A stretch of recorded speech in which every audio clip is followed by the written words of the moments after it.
professor, professora, saudações. Estamos dando continuidade ao módulo que fala dos referenciais curriculares nacionais para a educação infantil. Nesse bloco vamos continuar com os principais tópicos que são perguntados em prova de concurso sobre estes referenciais. Primeiro vamos falar do conceito de heteronomia. A bem da verdade é o único conceito que a gente efetivamente precisa falar, porque o conceito de autonomia, este está bem arraigado na nossa consciência. Falar de heteronomia é nos remeter a Kant. Vamos aqui à análise desse pequeno texto e esta será suficiente para te dar uma noção plena do conceito de heteronomia.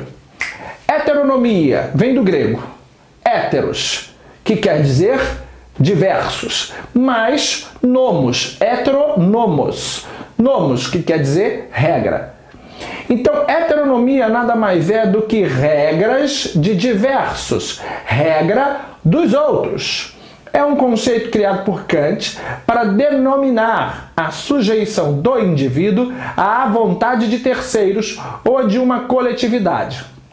Se opõe assim ao conceito de autonomia, onde o ente possui arbítrio e pode expressar sua vontade livremente.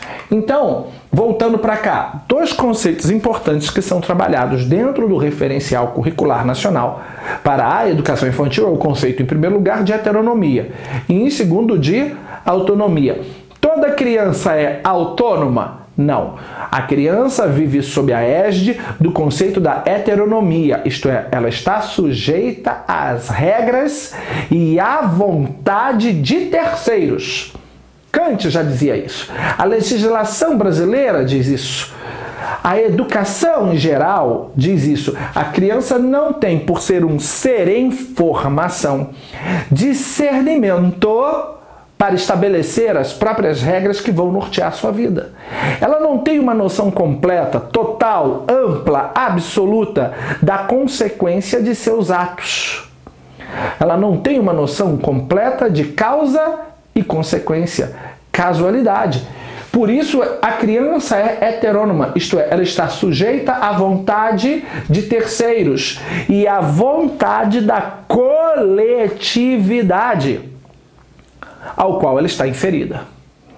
Então, nós não devemos ser permissivos ao extremo com relação às vontades da criança. Como educadores, como pais, devemos estar presentes para sanar, dentro das nossas possibilidades, todas as necessidades das crianças. Necessidade é diferente de vontade, é diferente de capricho. A criança tem a necessidade de brincar e temos que fomentar a brincadeira, temos que, dentro das nossas possibilidades, fazer a aquisição de brinquedos e estimular que ela brinque. O que não quer dizer que toda vez que a gente for ao shopping, a gente tem que comprar um brinquedo novo para aquela criança, só para atender à vontade dela, só para atender ao capricho dela. Não. Os pais, assim como os educadores em geral, devem estar focados em atender às necessidades das crianças. Eventualmente, em havendo condições e você percebendo que isso será bom para a criança, desde que também seja bom para você como pai ou como educador, você atende à vontade, você atende ao capricho. Aqueles pais que vivem uma vida para atender vontades e caprichos de seus filhos, aqueles educadores que vivem uma prática de atender vontades e caprichos de seus educandos, estão trabalhando errado. Porque a partir do momento que você atende a todas as vontades e caprichos de uma criança, seja você educador, seja você pai ou mãe, você vai criar nessa criança o seguinte conceito. O conceito que desejos são direitos. E isso é um conceito errado. Essa sociedade de hoje, essa juventude de hoje, que há poucos anos eram crianças, tem hoje conflito com seus pais, educadores, com órgãos da área de segurança pública, justamente porque eles querem. E quando eram crianças, os pais atenderam todas as suas vontades, desejos, caprichos. Foram muito além do atendimento às suas necessidades. que essas crianças criaram em sua mente, no seu imaginário, a ideia, o conceito de que desejos são direitos e basta que ela queira algo para que alguém tenha que prover esse algo para ela, seja o pai, seja a mãe, seja a escola, seja a sociedade, seja quem for, criando uma geração fraca e uma geração com certos distúrbios de comportamento. A criança é heterônoma, a gente tem que ouvi-la? Sim. Mas aquecer a seus desejos e vontades, todos eles, não necessariamente. Por quê? Porque ela está sujeita, na verdade, às regras, segundo Kant, de terceiros e da coletividade que está à sua volta. Apenas quando ela sair do conceito efetivamente de heteronomia e incidir no conceito de autonomia e for capaz de ter uma noção de causa e consequência, fato esse que prerrogativa essa que efetivamente nós alcançamos quando chegamos à maioridade penal, que essa criança realmente pode se autodeterminar e fazer da vida dela o que ela bem quer. Antes disso, não. Nem mesmo na adolescência. O adolescente pode fazer tudo o que bem quer ou tudo o que bem entende da sua vida. Por quê? Porque a sua vida não pertence só a ele. A vida do adolescente também é tutelada, na verdade é mais do que por ele mesmo, é tutelada por seus pais e pelos órgãos próprios da área ligada à infância e à juventude. Então nem mesmo o adolescente tem uma autonomia plena. Ele passa já a gozar de algumas prerrogativas da autonomia, mas ele também vive sob a égide da heteronomia. Mas qual é a ideia e qual é o trabalho do referencial e qual é o trabalho da educação infantil? Fazer com que uma criança saia de uma condição de heterônoma para chegar no futuro a uma condição de autônoma. Esses conceitos, como eu disse antes, são perguntados com certa regularidade em provas para professor dos anos iniciais do ensino fundamental e, principalmente, para os professores da educação infantil. Muito bem, vamos falar aqui de capacidades. O Referencial Nacional para a Educação Infantil concebe a criança como um ser social, perfeito? Que nasce com capacidades, 3 capacidades fundamentais. A capacidade afetiva, a capacidade emocional e a capacidade cognitiva. Lembrando, estudamos no bloco anterior sobre os 5 princípios, sobre os 2 eixos e os 3 tipos de atividades principais que são desenvolvidas no espaço escolar em função do tempo. 5 princípios, 2 eixos, 3 tipos de atividades principais que são desenvolvidas no ambiente escolar em função do tempo. Nesse bloco, começamos falando da transição do conceito de heteronomia para o conceito de autonomia e agora estamos falando das capacidades da criança, segundo o referencial curricular. A criança tem capacidade afetiva, emocional e cognitiva. Anote isso para fins de prova de concurso público. Muito bem, continuando. Segundo o referencial curricular nacional para a educação infantil, os objetivos serão definidos em termos de capacidades. Perfeito. Então, a educação infantil visa dotar a sua clientela, as crianças, da capacidade de exercer alguma atividade, de dominar a maestria em determinada competência, desenvolver nessa criança, por exemplo, a simples capacidade de controle motor para que possa escovar um dente, a capacidade de interpretar uma determinada ação ou de seguir uma conduta que é uma conduta do meio social em que vivemos. A educação infantil visa dotar as crianças de capacidades, ok? Continuando, falando de tipologia de conteúdos. Essa regra aqui ela é genérica. Quando a gente fala de tipologia de conteúdos para o Referencial Curricular Nacional para a Educação Infantil, é importante que você lembre que esta tipologia de conteúdos é a mesma para o ensino fundamental, para o ensino médio, enfim, para a educação básica em geral. Estamos falando de Tipologia de conteúdos. Estamos falando dos 3 tipos de conteúdos que efetivamente são abordados na educação infantil. Conteúdos conceituais, conceitos. Conteúdos procedimentais, habilidades, destrezas e conteúdos atitudinais, que estão ligados principalmente a assimilar determinados princípios. Então, em matéria de tipologia de conteúdos, temos os conteúdos conceituais, procedimentais e atitudinais. Então, estamos indo aí na nossa sequência trabalhando os elementos que mais são cobrados em prova de concurso a respeito dos referenciais curriculares nacionais para a educação infantil. Muito bem, qual é a estratégia de ação que é determinada pelos referenciais curriculares nacionais para a educação infantil? Estratégia de ação para utilizarmos dentro do ambiente escolar da educação infantil. A estratégia de ação que aparece nos referenciais é a interação. É através da interação, do contato social com outras crianças, mediado pela linguagem, mediado pela ação do professor, mediado pela ação de outros fatores socioculturais, que a criança efetivamente vai se desenvolver. Vai desenvolver as habilidades, vai desenvolver os conteúdos, os princípios, os valores, as atitudes. Interação é essa. Ideia é essa de interação preconizada por Lev Vygotsky, por Leontiev, por Luria e vários outros das escolas socio-interacionistas. Conceitos esses que chegaram ao Brasil e foram assimilados pela pedagogia nacional. Muito bem, praticamente quase fechando, estamos já no finalzinho desse bloco, a orientação didática recomendada para práticas de escrita.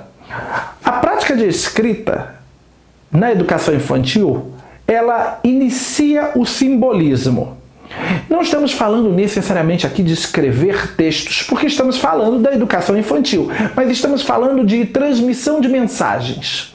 E na hora de transmitir uma mensagem, a gente pode transmitir uma mensagem textual usando efetivamente os símbolos da nossa língua, as letras que representam os fonemas, por consequência, letras, sílabas, palavras, frases, orações, parágrafos. Mas podemos transmitir uma mensagem, muitas vezes através de um único desenho. Um desenho. Por exemplo, quando você precisa ir a um banheiro e você está em um aeroporto internacional e você localiza o banheiro, ao localizar aquele banheiro, não está escrito se o aeroporto é internacional, homem na porta ou mulher na porta. Geralmente você vai encontrar o desenho de um chapeuzinho com uma cartola e uma bengala no banheiro masculino e o desenho de uma saia no banheiro feminino. Não é preciso escrever nada em qualquer idioma, dentro de qualquer cultura mundial. Ao olhar aquelas imagens, via de regra, qualquer ser humano é capaz de interpretar. Tem a cartolinha, tem a bengala, é o banheiro dos meninos. Tem a sainha, é o banheiro das meninas. Veja, houve aí uma transmissão de uma mensagem escrita, mas que não usou necessariamente símbolos como letras, sílabas, fonemas, palavras ou frase. A ideia da produção de escrita está ligado sim à produção de pequenos até textos com uma palavra, duas talvez, ou envio de mensagens que podem ser meramente iconográficas, com uma única imagem que queira transmitir um significado para aquele indivíduo. Continuando, eixos de trabalho destacados nos referenciais curriculares. Os eixos de trabalho são em número de 6. 6 eixos de trabalho, que correspondem, veremos mais adiante, às 6 áreas que serão trabalhadas dentro de um dos nossos livros. São 3 os livros dos referenciais curriculares nacionais para a educação infantil. Não vou adiantar isso agora, mas em um desses livros nós teremos ele dividido em 6 áreas. Essas áreas correspondem a eixos de trabalho. O primeiro eixo de trabalho é o eixo do movimento. Temos que trabalhar o movimento, a psicomotricidade na educação infantil. O segundo é a música, que vai trabalhar a questão da psicomotricidade, a questão cognitiva, a questão afetiva, a questão social.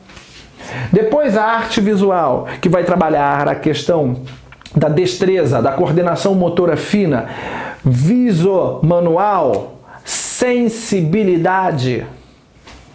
Linguagem oral e escrita, que vai permitir o desenvolvimento cognitivo do ser humano, porque afinal é o desenvolvimento da linguagem, seja ela oral ou escrita, que fez com que chegássemos até onde estamos hoje. Natureza e sociedade e matemática. Então esses são os principais eixos de trabalho que vão coincidir com uma divisão de 6 áreas dentro de um dos livros que vamos estudar mais adiante. E para fechar nossa aula de hoje, nós teremos que trabalhar, segundo os referenciais, a pluralidade e a diversidade. Que pluralidade, que diversidade estão prescritas no referencial? Nós temos a étnica, nós temos a religiosa, nós temos a de gênero, nós temos a social e nós temos a cultural das crianças e seus familiares. Então vamos trabalhar a pluralidade e a diversidade étnica das crianças e seus familiares. A pluralidade e a diversidade religiosa das crianças e seus familiares. Nós vamos trabalhar a pluralidade e a diversidade de gênero das crianças e seus familiares. A pluralidade e a diversidade social das crianças e de seus familiares e a pluralidade e diversidade cultural das crianças e seus familiares. Então veja, há muitos elementos para fins de prova que podem sim ser cobrados quando a temática é o referencial curricular ou os referenciais curriculares nacionais para a educação infantil. Nesse primeiro e segundo bloco, fizemos uma síntese geral de elementos que vamos trabalhar no bloco seguinte. A saber, em primeiro lugar, os princípios. São 5 princípios cobrados em provas que abordem a temática. Os eixos são 2 eixos que coincidem com o livro 2 e livro 3 dos referenciais. As atividades que serão desenvolvidas no espaço em função do tempo. As 3 principais atividades. 5 princípios, 2 eixos, 3 principais atividades. Os conceitos de heteronomia e autonomia. Além dos conceitos de heteronomia e autonomia, os eixos, os princípios, as atividades, temos que saber as 3 capacidades que hão de ser desenvolvidas pelas crianças.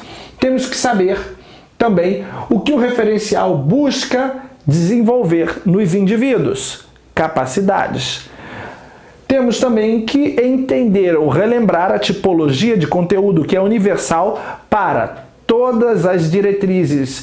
No caso, é a mesma que ocorre, que vemos aqui no referencial para a educação infantil. A mesma tipologia de conteúdo está presente no ensino fundamental, no ensino médio e em outras diretrizes. Também temos que atentar para a estratégia de ação pedagógica, que é a interação. Também temos que atentar para a orientação didática no que concerne à prática de escrita, na prática escrita, que é a construção de mensagens. E, fechando, temos que lembrar dos 6 eixos de trabalho, tá? E por último, falando de diversidade e pluralidade, nós temos que lembrar que a étnica, religiosa, de gênero, social e cultural são 5 pluralidades ou diversidades a serem abordadas, ok? Então estamos fechando esse bloco e no próximo bloco vamos falar sobre outros aspectos ligados ao livro 2 e ao livro 3, principalmente. Um grande abraço, fique com Deus e até o nosso próximo encontro.